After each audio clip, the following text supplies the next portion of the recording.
If you're a business owner, and more specifically, if you're a business owner who sells clothing or jewelry, watch this video. It's a super important PSA that can save you tens and thousands of dollars when it comes to your branding. I'm Camelia. I'm a trademark attorney here at Imani Law. And if you have a brand name that's really important to you and you're getting ready to trademark your brand, here is what you need to know. For business owners like you who have a clothing brand or a jewelry line, you have to know that when it comes to trademarks, you are in a super saturated market. So what does that mean? That means that there are a ton of trademarks that are already applied for or registered in your category of goods. So that means that the chance of somebody having a similar name to you is actually pretty high because there's just so many brands out there. And if the name of your brand is very close to or similar to a brand that's already been registered by the trademark office, then your application is likely going to get rejected.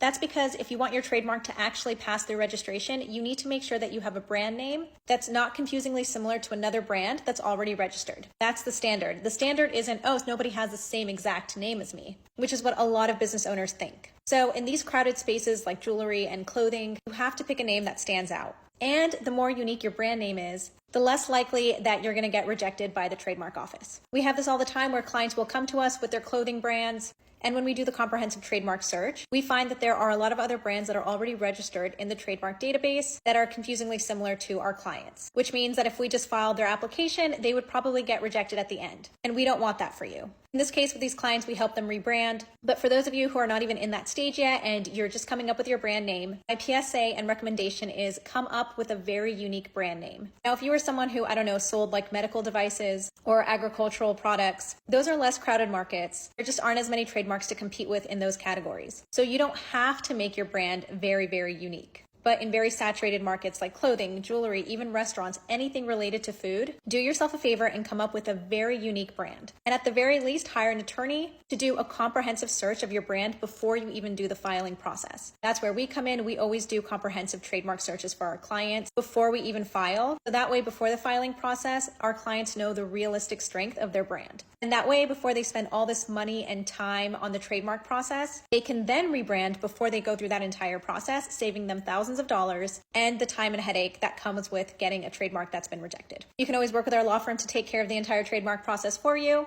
And as always, I hope this video was helpful.